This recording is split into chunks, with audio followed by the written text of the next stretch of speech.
time. Thank you so much, Andy, for making time for us. Thank you for checking the CVs, and I'm sure you do justice to that today. So briefly before we start in about a minute, I just want to introduce Andy. Andy does not like me blowing his trumpet. Well, just so that Andy is a product OG with about 15 years experience in the product space. He's currently the head of products for FFA, and I think that's where Andy likes to leave it. But let me add that he speaks multiple languages actually. Apart from speaking products, he speaks Portuguese and other languages. So yeah, we'll just dive right in. We are currently this is the week 3 of a series we are currently going through. So for the past 3 weeks, okay, this is the third week. Andy has been walking us through how to be that PM that lands the job and stays on the job. He walked us through the right skill sets we're supposed to have across the last 2 weeks, and this week, Andy's walking us through how to write a great CV, right? That would even get you into the interview room. Throughout the course of the week, we sent in some CVs to Andy, and Andy will be going through that, and hopefully there will be more time to take some other CVs. Because yes, Andy, I got some CVs, right? But we'll be on. We'll see if we have more time to take that. So thank you so much, everyone. Let's listen in, and you can use the Q&A if you have any questions. But or if Andy would prefer that we raise our hands, will let us know. So thank you, Andy. You have the floor for the next 55 minutes, actually. Awesome. Thanks, Moses. Appreciate it. Hi, everyone. Glad you can all make it. Really appreciate you taking the time. So, ready to get into it right away. Moses has set the stage. So I got a couple of CVs. Is Comfort in the house? Comfort Olowukere? So sorry, Andy. Sorry to cut in. For anybody that is not in the house, I think we just replace it because I have more CV, more CVs here. So let me update the list while we're at it. Okay. Is Latifat here? I can see Latifat here actually. So, hi Latifat, how are you doing?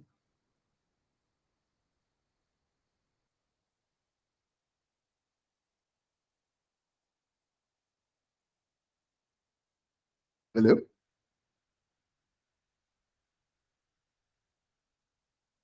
Okay. Hi. Thank you, Latifat. I'm just asking if I have your consent to share my screen and with your CV in it, because I've made some, I've made some suggestions. What I've done is I have done my best to anonymize the CV.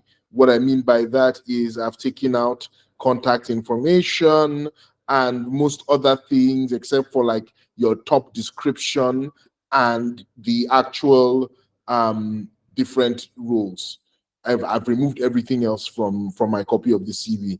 So would it be okay? You don't have to answer. You can just type your answer if you're in a noisy place. But would it be okay? Do I have your consent to share it? Share my screen and show your CV to this house? Okay. Thumbs up is, I take that as an acknowledgement and as a sign off. Please don't do that in a legal situation. A thumbs up emoji is not a signature recognized by any court of law. Product managers should know this, but right, let's do it this way this time. Okay, so let me share Latifat's resume.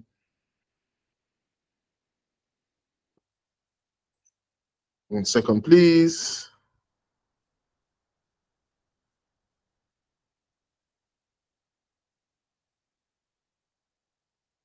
Okay.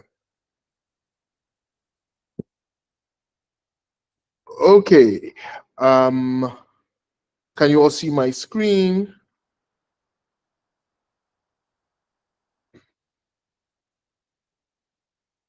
Excellent. Okay. So let's talk through this. Okay. So I didn't touch the profile summary. We're just looking purely at the work experience, right? So the very first one we have up there, the most recent one, product ops manager at Remote Shop on Click, one of Nigeria's leading e-commerce companies. And here are your achievements. I'll just take each achievement one by one, excuse me, and then you can, and just give you what my feedback is. So your first one was effectively monitored and optimized web store operations, collaborating with the engineering team, implementing strategies that reduce technical issues by 45%. Now I said that's great. Oh yes, and so the format for what I have done this year is you each time with what the paragraph you wrote, I put my notes in red. And then what I now did was I now did a new paragraph in blue with my changes. So for that first line item, I'm like, yes, that's good. What you've written is very good. Because why it's very good is that you've spelt out what was the achievement of the thing of that role you were playing. What did you achieve? How did it translate to success for the company? You've been very clear about that. What I would say is you should just add that 45% reduction in technical issues. What did it save the company? Like, what did that translate to? And if you go at the bottom there, I took a stab at it, but you would have a better understanding. And I said, effectively monitored and optimized web store ops, collaborating with the engineering team, implementing strategies that reduce technical issues by 45%, leading to an X% reduction in ops costs. Or maybe it was not a reduction in ops, maybe it was an increase in NPS score, which you guys counted, or maybe it's both things. I don't know. But I think Latifat, I would like to ask you a question here. Was there a way to measure what that reduction in issues by 45% led to for the business? What was, apart from having fewer issues, what did it translate to?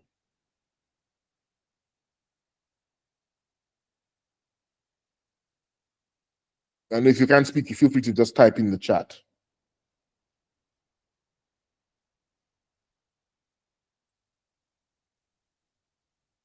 Increase customer satisfaction scores. Okay, awesome. So I will add that, and I'm going to also change the language a bit and make it more active. So what I will say is reduced. Let me just be efficient, product manager. Don't type out what you can copy and paste or cut and paste. So let me do that. Reduce technical issues by 45%, leading to you feeling that reduction, increase in NPS score by effectively monitoring and optimizing web store operations in collaboration with the engineering team. Suddenly, what you've done there is you've not just, so by changing it, making this language more active, we reduced technical issues by 45%, leading to an increase in NPS score. And how did we do that? We implemented XYZ, right? When you do it this way, you are leading with what you achieved and then saying the job you did that helped you achieve that.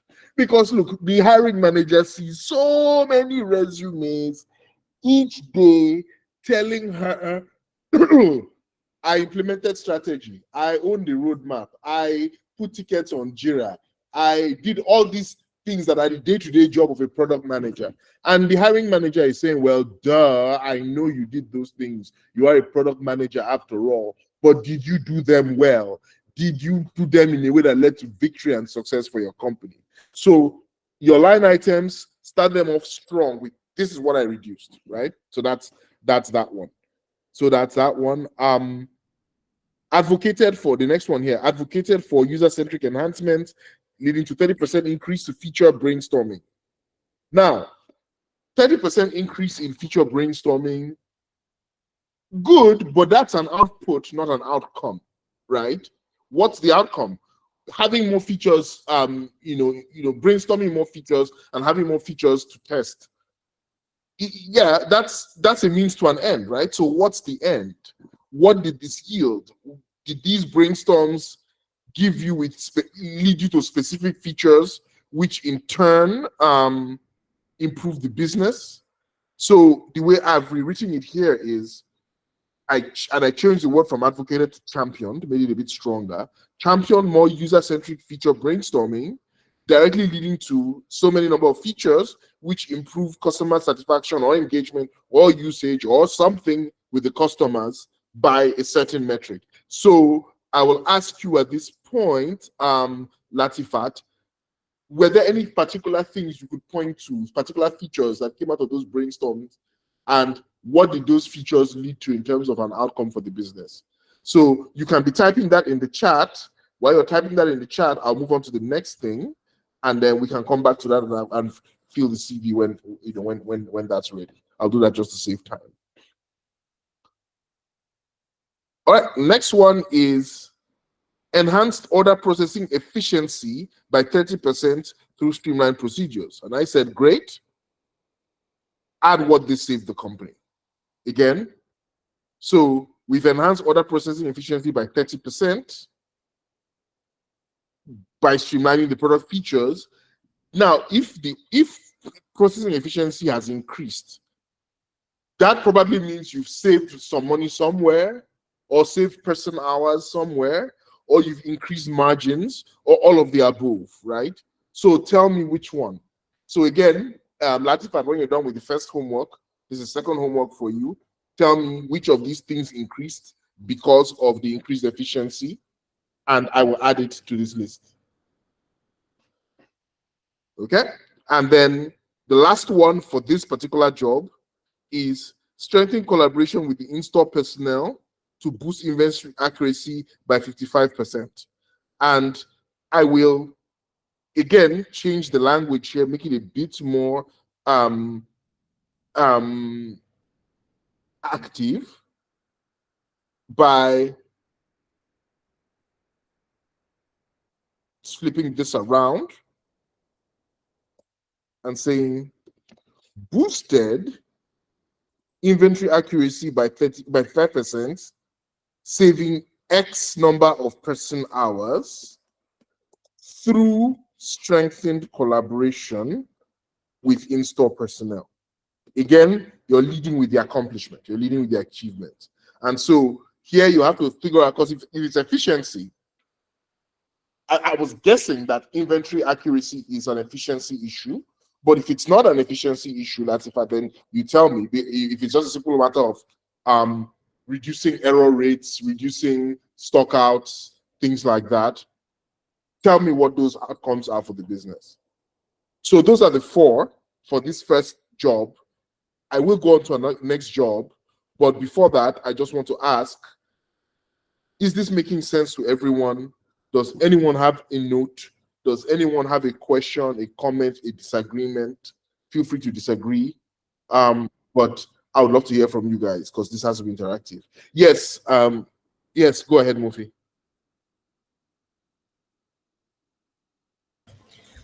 Good evening, Mr. Andrew. I have a question. So what if you're working at let's say, what if you're interning at a company and what you're just doing is writing PLDs and you're not really doing any major tasks? How do you write that with all the data? Internship is different. So internship is different. Internship, sometimes you are having an opportunity to what's what I'm looking for? Impact these things directly, right? Sometimes in some internships. Most internships, you're right, you're not. Mostly an internship is a learning experience. And so what you now have to do is what you're now using your CV to do is explain what you've learned in the internship. Right? That's the best way to use to translate an internship thing. You say, okay, I did this. I learned XYZ by doing ABC.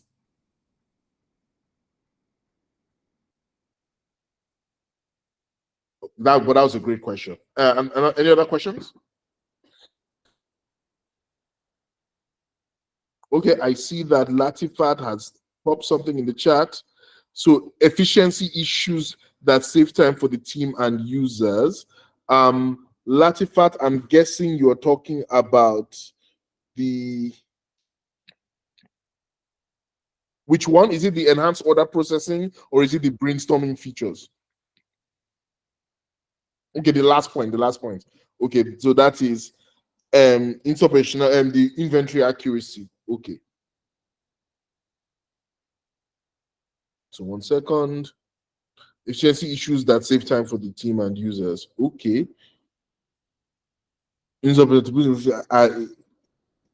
Reducing turnaround times, right? If you have the metric, fine. If you don't have the metrics, just leave it like that. Okay. I saw a hand. Yes, Onyedika, please go ahead. Hi, Andrew. Good evening, everyone. I want to ask around like the metrics. So if I say I reduce technical issues, for example, by 45%, is this something that you can measure as an interviewer? Is this something that, like, how do we know that? How can an interviewer know if I'm telling the truth or not? By asking you questions when you're in the interview. And if you're telling the truth, you don't have to worry about that.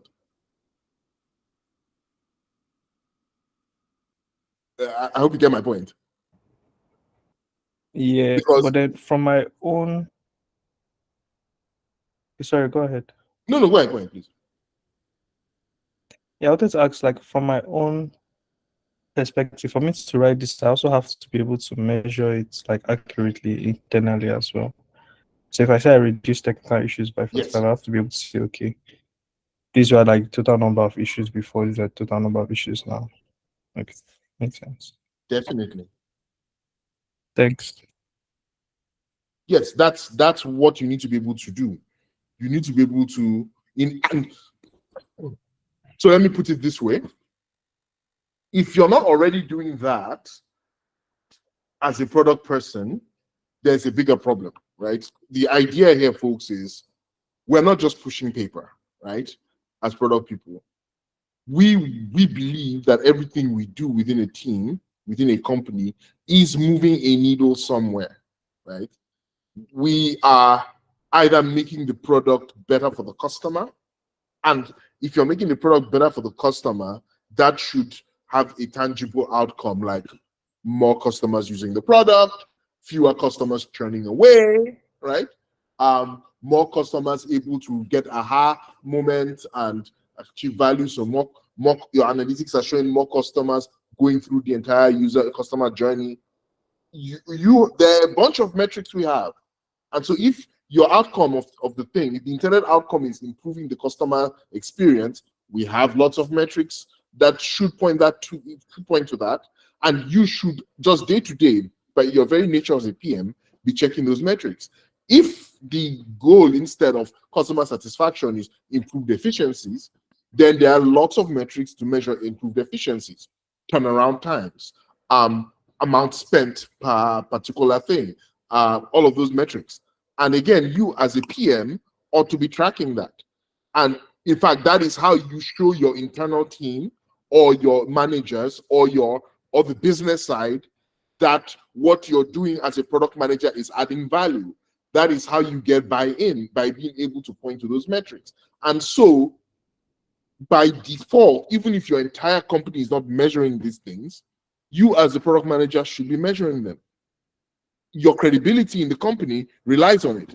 And then that way, and then now if you're measuring these things as a PM, then when time comes for you to write your resume, and you should always be rewriting your resume even when you're at work, you should be able to put down, okay, now I've been able to increase efficiency here by 45%. I've been measuring for the last 6 months. Now I can write that in my CV, right?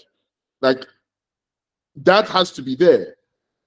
That's like basically for you're coming to, like, let me just put it this way. If you're interviewing for a PM role in any of my startups, any of the startups that FFA invests in and supports, and I'm sitting on the interview panel, I'm looking at your CVs. I'm expecting to see this in your CVs. I'm expecting to see that you view metrics as the standard by which you measure your work as a product manager, business metrics, usage metrics, and you are ready to put those metrics on your CV, which makes me assume you're ready to speak to those metrics when I start to question you in the interview. So yeah, 100% you should be measuring this. Measure this as part of your daily life. Makes writing your CV much easier. Okay, so Latifat, well, I guess we can come back to the other ones. You've answered, okay. I'm seeing another question. For an entry-level PM that attended a boot camp and worked on a capstone product that wasn't launched but just graded, can the person write the experience gained listed among the? Oh yes, definitely. That's what you have to do. That's what those projects are there for. So excuse me one moment.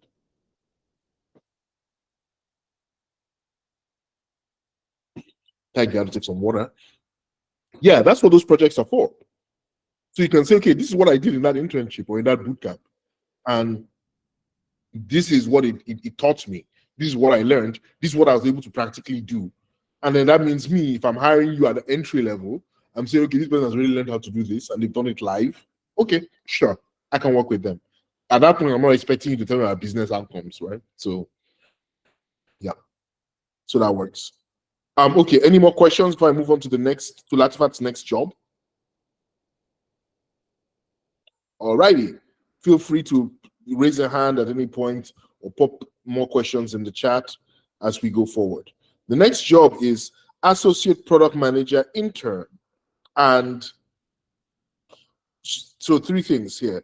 Delivered actionable feedback and innovative solutions through the product development lifecycle, leading to a 25% reduction in iteration cycles. Great. I just changed the language, made it a bit more active. So I said, reduced iteration cycle times by 25% by coordinating the product development process. And yeah, it's just that simple. What was written there was already great. I just made the language more active. Does everybody see what I mean when I say I'm making the language more active? It's not that she was using passive language, right? She's not. She was saying, oh, you know, life, iteration cycles reduced by 25%. No, the language she was using was active, but it could have been more active by putting in front what you achieved and saying, instead of saying that what you did led to that increase, say you increased the thing by doing what you did. Right? So that's active language. The next one was coordinating strategic comms among development teams to achieve 35% improvement in on-time delivery quality. Yep, great. I just, again, I just made it again more active. Achieved 35% improvement in product on-time delivery rates through strategic comms, etc., etc. And then the final one, again, I just highlighted more active language, facilitated the development of a product roadmap and prioritized product features, resulting in 20% increase in product efficiency. Changed it and said, developed and owned a product roadmap, resulting in 20% increase in product efficiency. So again, it's what was already there, just made the language more active rather than passive. Any questions on those before I go to the last one? This is the last one. Yeah. Any questions? Nope. Don't look like. Okay. No, they are. Oh, wait a Okay, one. Go ahead, please. Thank you. So I was going to ask, isn't the job title too bulky? I mean, I used to think that associate product manager is a job title on its own, and then product manager intern is another title on its own. But it looks like this is a two-in-one job title. Well, I can't speak to that. Different companies or, whatever you want to call them, organizations or entities use very different titles. As a hiring manager, I personally don't care. The way most hiring managers look at it is, in that company, this is what they call them. This is what I call them. And we look at what is actually written in the job description, and that allows us to gauge what this person was actually doing. In fact, many times, you almost become a bit amnesiac about the job title when you're reading resumes. You look at it, okay, sure, but then you forget it as you're reading the rest of the job description, because you're like, the more important thing is, what did this person say they did inside there? Because titles are so very, very different, and there's no standard in the industry, especially in Nigeria here. So in terms of actionable feedback that they gave you in the job, the actual title they hired you with, write that one in the resume. I think that's been figured out. Okay, last one here was e-commerce manager. Successfully managed and optimized multiple e-commerce websites for clients, across different industries, resulting in a 30% increase in overall website traffic, 50% boost in conversion rates. I said, great, list the industries, right?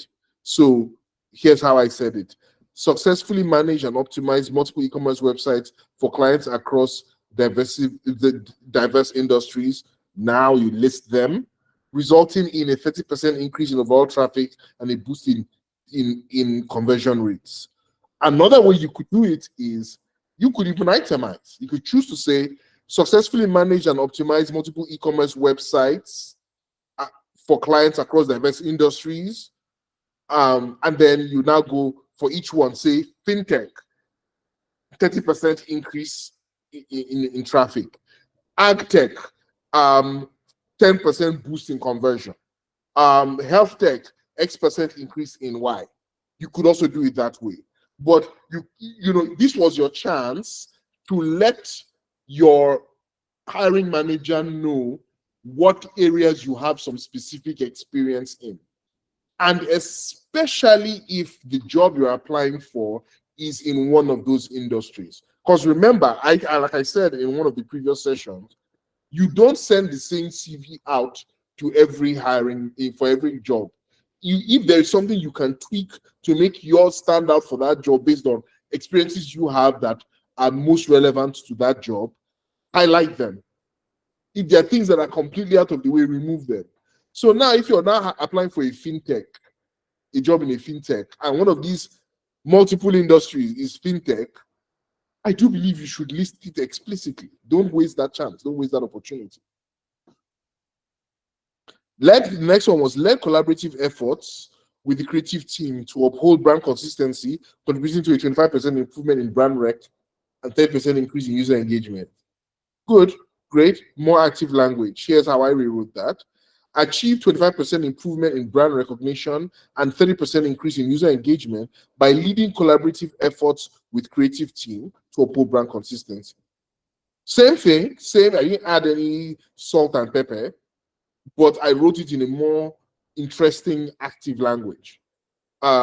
Next one was proactively identified and provided product solutions to address client pain points, leading to a 25% increase in customer satisfaction scores. I flipped that to achieved 25% increase in customer SAT scores by proactively identifying and providing product solutions to address client pain points. So yeah, that's the lot. Any questions on this last job before we move on? Okay, I'm seeing questions in the chat.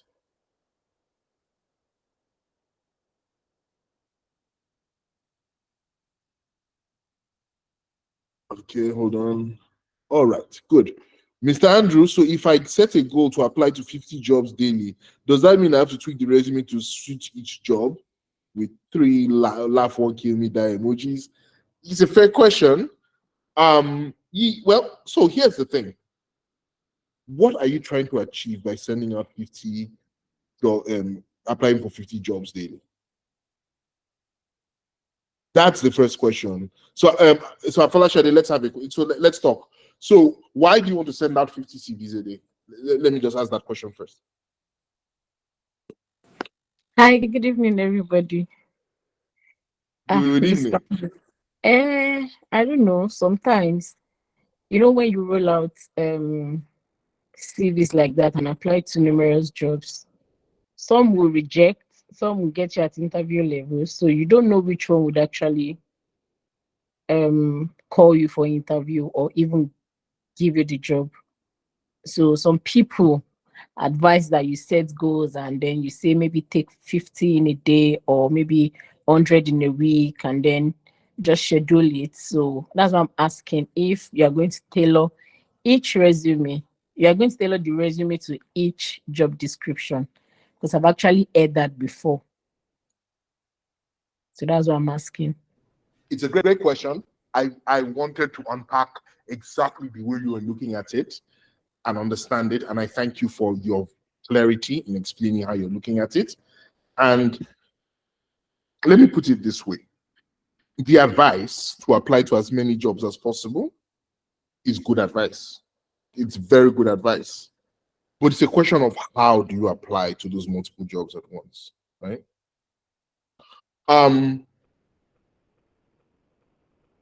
There are two analogies I can use for this. I hope you don't mind if I use some analogies here.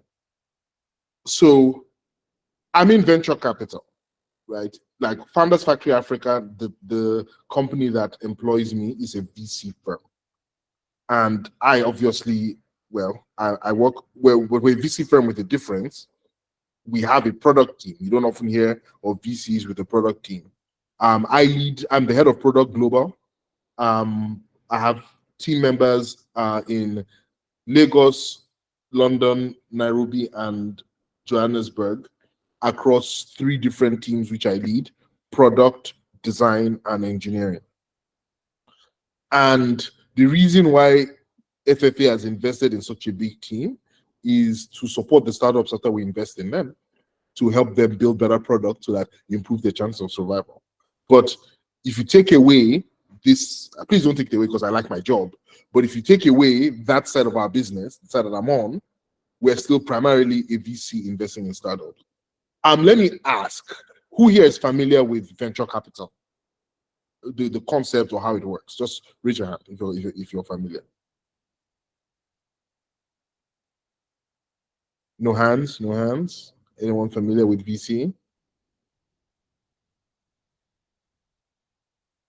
Okay, Mfonabasi Thompson, Mofi Olua. Okay, great. Now, for those of you who are familiar with VC, Precious, thank you. Can you explain to me how VCs invest? Who wants to take a stab at it and explain VC strategy for investing?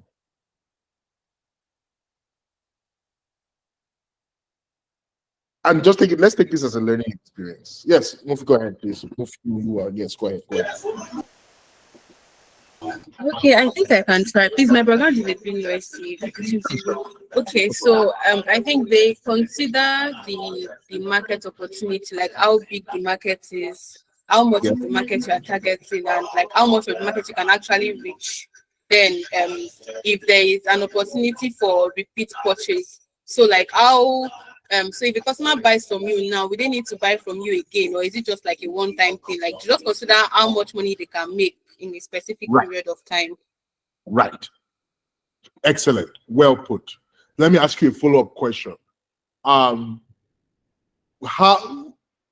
do VCs invest in companies expecting the companies to be sure bankers, or are VCs investing expecting a high level of risk?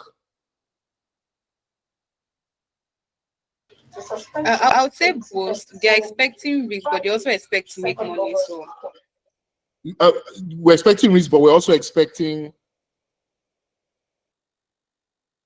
to make money. They expect the risk, but also expect that they'll be able to make money. Maybe not on all businesses, but on a few that are good. Aha, you've hit the nail on the head. Maybe not in all businesses, but in a few, right? Now, that's at the heart of the VC model of investment. That's the difference between a VC and a bank giving you a loan, right? A bank will not give you a loan unless the bank is absolutely sure that your business will be successful and profitable, and so the bank will be able to get back loan repayments. If VC, on the other hand, says, and VC, or so that's the difference between a loan, a bank, a lender, and an investor. Investor says, I will put money into this business. I may not get the money back, it's a risk, but I will take that risk. And in exchange for the risk, instead of just getting paid back with interest, I will get shares in the business. If the business blows, I make my money very well. If it doesn't blow, I lose my money. That's the risk an investor takes. But a VC takes that risk a step further. And when we invest in VC, we say out of 100 startups we invest in, we expect 50% or more will fail. In fact, up to 60% will fail. We expect that only 5% will become like 10x, over 10x, that's giving us back more than 10 times what we put in, or blow to become unicorns. The rest of the maybe 35% or 25, depending on how you look at it, will just break even, be a decent business. Maybe we get our money back. Maybe we make 1.5x or 2x or 3x. That's it. So the model is based on not just take risk and succeed, but also expecting that most of the risks will fail, right? So that's why sometimes people talk about spray and pray in VC. But here's the truth about that, about the best VCs. The best VCs, even though they're betting on 100 businesses and expecting that 60 of those 100 businesses will fail, they treat each one of the 100 investments with seriousness, doing all the due diligence possible. Because you see that distribution curve of 60 will fail, 5 will blow, and the remaining 35 will just do okay. That distribution curve only works if you treat each individual investment like you're expecting it to succeed, meaning you do all the due diligence, you map out all the scenarios, you do all of that. But if you decide instead to say, you know what, leave, I beg, no kill myself. Out of this 100, I know say 60 no go work. And so you see a rubbish one and say, well, yeah, it will be one of the 60. Man, I just do it like that. You actually are reducing your likelihood of success. Your distribution curve will look very different. You might end up with all 100 failing. You might end up with 80 failing and only 1 blowing, right?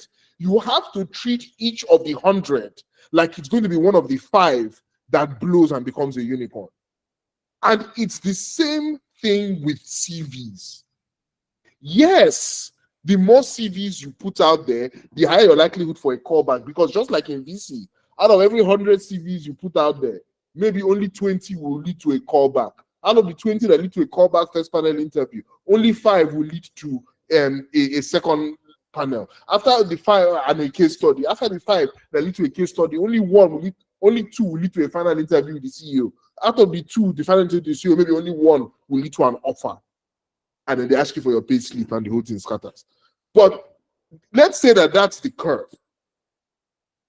That curve is only true if the 50 or 100 CVs you're putting out there are quality CVs that will pass the bullshit and boredom test of the hiring manager.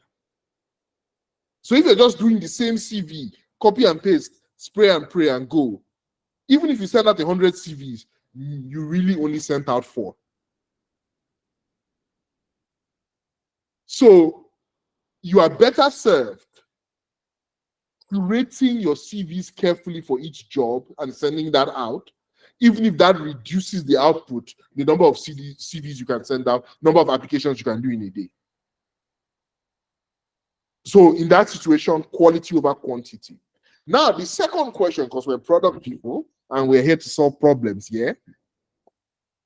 The second question now becomes, hey, but what, is there no way for me to be able to give out these quality customized CVs, but in high quantities? Because I am seeing 50 jobs I can apply for every day. That's a big number, by the way. So I want to be able to apply for all of those. Is there no better way I can do this? Here's my suggestion, and this is something that I have done over the years. I have my fintech CV. I have my agri-tech CV. I have my health tech CV. I have CVs that are tailored for different sectors. I have my American CV.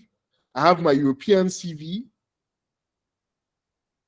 What that allows me to do, so it's like I have American fintech, American agtech, American. You understand what I'm saying? I have my CVs that they're organized by sector and by market. They're already there as templates. Now, I update them every so often when I have a new experience. I have once every 2 months these days. It used to be more, but I'm so busy now. Once every 2 months, I go back in and I edit some of my CVs, not all. I have Nigerian CV. Not sure I'm going to use it again anytime soon, but it's there. So I keep all of them and I just try and curate and update them as I go along. Now, what that allows you to do is you now see opportunities when you're not actively looking for work. You see opportunities. Okay, this is a fintech in Nigeria. Okay, let me apply to this. You just take the fintech CV. It's already 95% customized for that job. Is there 1 or 2 things that I will now tweak? Yes, okay, I can tweak this and go. That's a good way to do it. And you will see that you are now able to output, maybe not 50 a day, but definitely way more. But those 20, 30, whatever you're able to put out there are going to be so well tailored to the hiring manager's needs that you've increased your likelihood on each one to get a call back. So I don't know if that makes sense to you guys.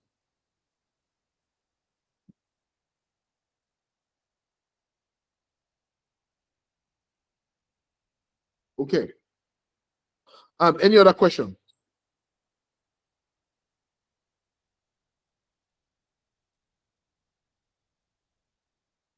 Okay, I'm just seeing a lot that you asked. List a few of them or all of them. I'm guessing you're talking about the different industries. It depends on how many they are. List the most relevant ones, I would say. But if they're not that plenty, list a few. Like there are 3 or 4, list them. It's good.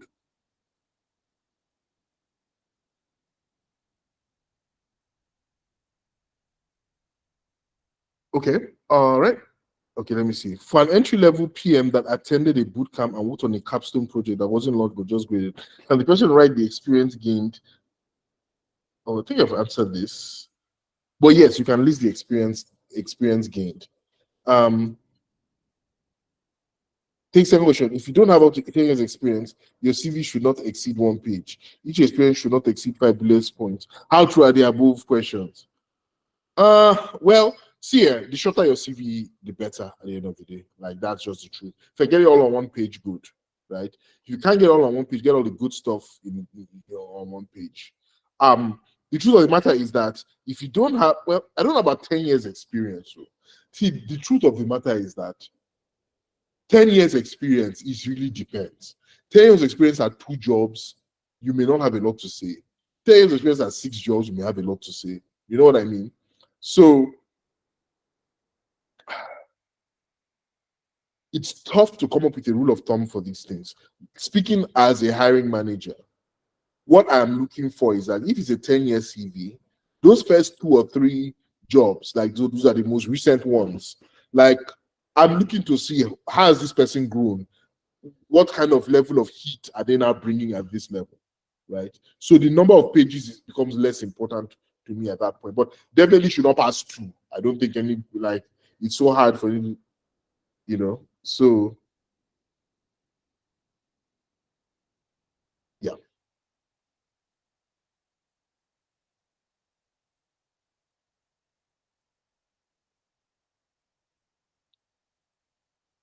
Okay, so okay, let me just start now. As an interviewer, Moses, go ahead. Yeah, I wanted to call your attention to time that we will not be able to take another CV. No, we against definitely not. I'm not even trying to because I saw the yeah. time. There are two more, and we can address them. We can address them next time. So I'm just looking at questions now. As an interviewer, is it a red flag if for a short period of time, say 6 months, a PM has multiple short-term freelance roles?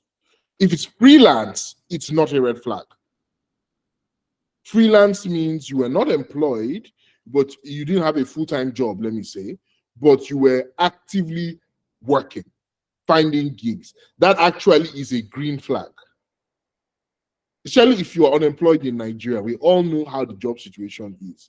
It's only a unreasonable hiring manager who doesn't understand or choose to not understand. Say, oh, 6 months gap in the resume. Oh, they didn't have employment for 6 months. Look, we all know how it can be. But even if they don't, okay, no, yeah. But in that 6 months, you didn't just sit on your hands. You were able to land repeatedly freelance product jobs. That's a good sign to me. One, it's a sign of hustle. Two, it's a sign of connection that this person, even if they couldn't get someone who could give them a job, they would get someone who could entrust them with work, and they kept coming back. There were probably referrals going on there.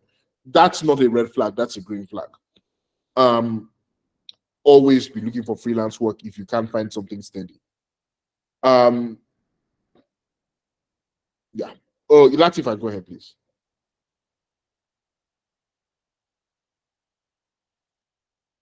Hello, can you hear me?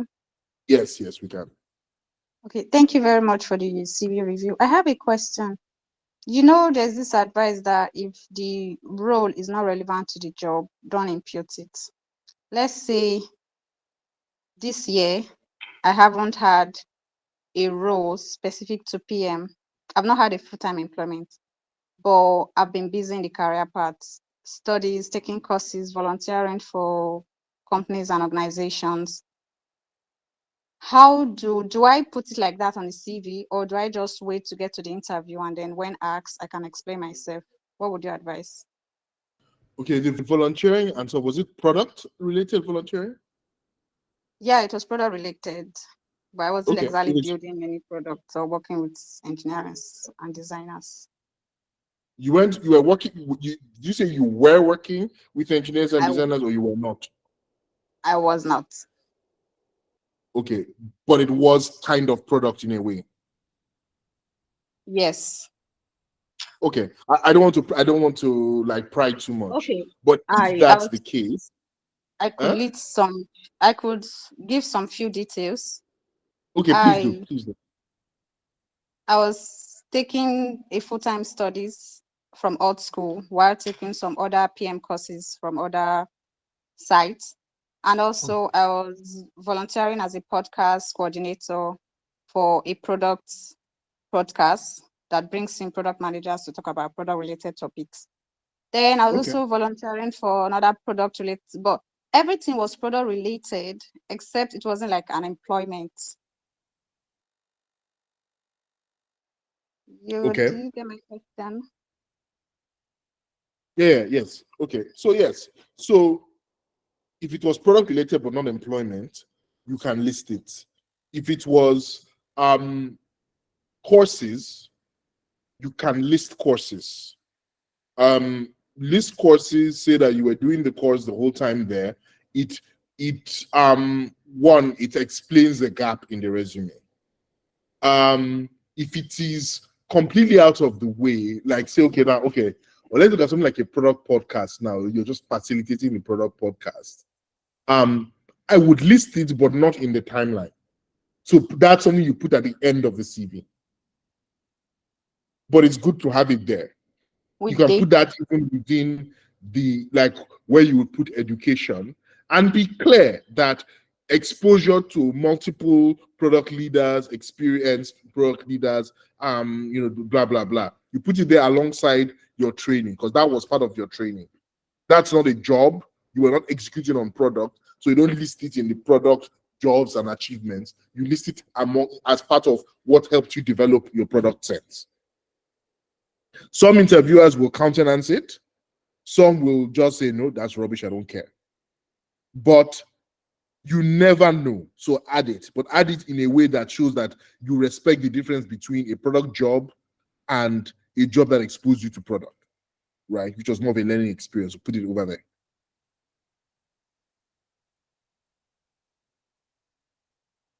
Okay. I think that's another hand.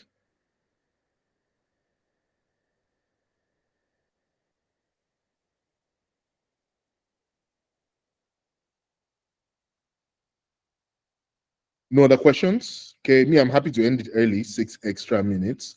6 extra minutes for me to watch the Olympics, for me to watch Big Brother.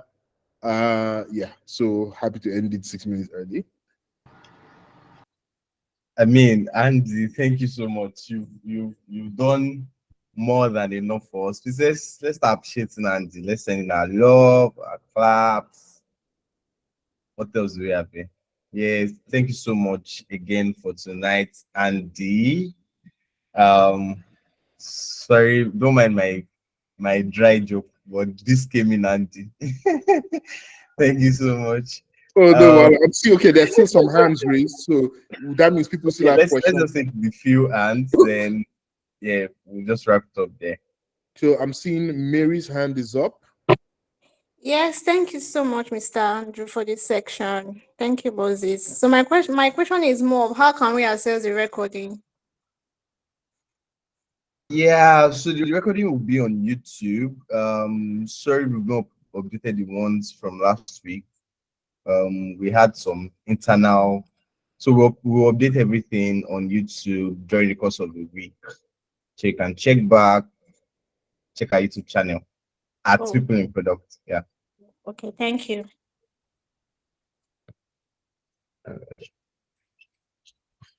Okay, I thought I saw another hand raised actually. Yeah, I thought so I too. mean, if there's none, I think we've come to the end of today's meeting. Thank you so much to everyone for making time. Andy, I don't know, can you like extend this CV review week? No, of course, week? because we have 2 more CVs already. I don't mind Okay, extending thank it. you so much. So that means in 2 weeks' time. Yes, I see Adurag Bemi Gaga. I've done yours, so I saw you clapping. So we'll be there no matter what. Don't worry. All right, so we'll see in 2 weeks' time. Please be reminded that you can follow us on all of our social media channels: Twitter, Instagram, YouTube. You can subscribe to our channel on YouTube at People in Product, and also we have a webinar coming up that will be on Thursday. You can please check our social media channels to see the details of that. Then on Saturday, we have our group therapy session. That's what I love to call it, where we have a weekly check-in call. We just like talk to each other, explain your pain points at work, what you experienced during the week, and we also discuss an interesting topic for 1 hour. So that happens between 8 to 10 p.m. on Saturdays. And also, other than that, you can always like again check our social media channels, check our Slack channel for updates on events that are coming up. So thank you so much to everyone for making time. Andy has promised us that there will be a next time for this CV review before proceeding to what is next. So please invite your friends for our upcoming sessions. Thank you so much, everyone. Thank you once again, Andy. We sincerely appreciate. Thanks for always making time amidst your busy schedule. Always a pleasure, Moses. Sorry to cut you. I'm seeing a final question which I really absolutely have to answer. You can just say goodbye from there. A great question. For those who have worked in multiple industries with few years of experience, how will such a person fill the experience gap in respect to an industry-specific CV? Yes, I'm not saying that in that industry-specific CV, don't list all the other things. What actually will happen is you go into more detail. You know what? Let's do this, right? I will give you some examples. So next week, Sorry, please don't mind my cat if you can hear him. He's yelling because it's time for me to feed him. Next week, next 2 weeks' time, apart from doing one of your CVs, I will also show you an example of my industry-specific CVs to show you that it's not that I remove all the experience from one thing, from other industries. It's that I focus more on that specific industry and reduce the focus on the others. So I'm highlighting it more, that's all. But I'll show you how I do that. All right, on that note, I'm off, guys. I'm seeing hammer throw up on my TV. I'm seeing the hammer throw. I'm obsessed. Let me go watch Olympics. Let me go watch Big Brother, and let me feed my cat who is yelling right now. Thanks, guys. Everyone have a great Thank week. you so much. Thanks so much, Andy. See you next time. Bye, everyone. Bye.